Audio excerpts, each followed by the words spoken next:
السلام علیکم۔ آپ کا سوال ہمارا جواب۔ ٹین ایج یا نوعمر بچوں کی شخصیت اور رویے میں بڑی تبدیلیاں اور ان مسائل کا حل۔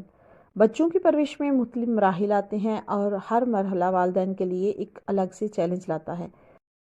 نوعمر بچوں میں شخصیت اور رویے میں جو بڑی تبدیلیاں آتی ہیں وہ والدین کو بہت پریشان اور مایوس کر سکتی ہیں۔ تو آئیں دیکھتے ہیں کہ اس دور میں کون سی بڑی تبدیلیاں آتی ہیں اور ان مسائل کا حل کیا ہے۔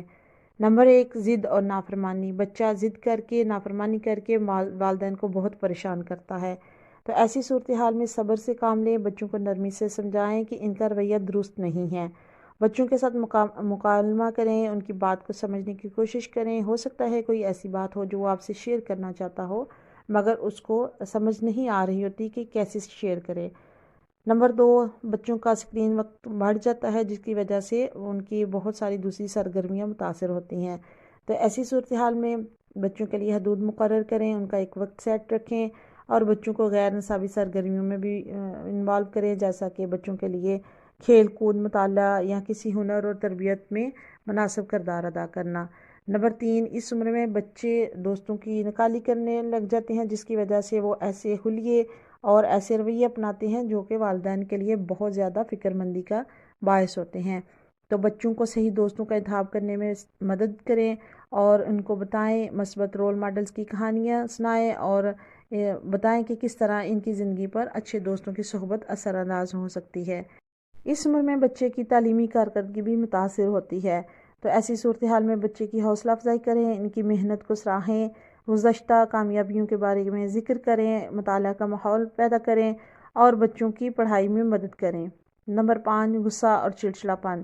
بچوں کی جذباتی اور سماجی تعلیم کے ساتھ ساتھ بچوں کے غصے اور چڑچڑاپن کی تعلیم دینا بھی بہت ضروری ہے۔ غصہ ایک جو ہے قدرتی عمل ہے مگر اس کا اظہار جو ہے یہ اسے اچھا یا برا بنا سکتا ہے۔ لہٰذا کوشش کریں کہ بچے کے جذبات کو سمجھیں اور ان سے بات کریں اور ان سے پوچھیں کہ ان کے غصہ کی وجہ کیا ہے اور جب غصہ آئے تو اس کا کیسے مثبت طریقے سے اظہار کریں۔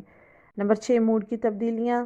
چونکہ یہ عمر ہارمونز کی بہت بڑی تبدیلی سے گزر رہی ہوتی ہے تو اس میں بچے کے موڈ میں اچانک سے خوشی، غم، نفرت یا پھر اداسی کا ایک عنصر غالب آتا ہے۔ تو ایسی صورتحال میں بچے کو جذباتی سپورٹ دیں اور انہیں احساس دلائیں کہ ہم آپ کے ساتھ ہیں۔ نمبر 7، ذاتی اہمیت اور خود شناسی۔ بچوں کا اعتماد بڑھانے میں بہت زیادہ ان کی تعریف کریں، انہیں مثبت باتیں بتائیں، خود مثبت تصویریں دیں اور ان کی اپنی شخصیت کے بارے میں، ان کی خصوصیت کے بارے میں، ان کی صلاحیتوں کے بارے میں بتاتے رہیں۔ جذباتی عدم استحکام بھی بچوں میں بہت بڑھ جاتا ہے جس کی وجہ سے بچے الٹے سیدھے فیصلے کرنا شروع ہو جاتے ہیں۔ تو ایسی صورتحال میں بھی ان کی مدد کریں اور انہیں بتائیں کہ وہ کیسے اپنے جذبات کو کنٹرول رکھ سکتے ہیں، کیسے اپنے جذبات کو سمجھ سکتے ہیں اور کس جذبے کے تحت کون سا کام کرنا صحیح ہوتا ہے۔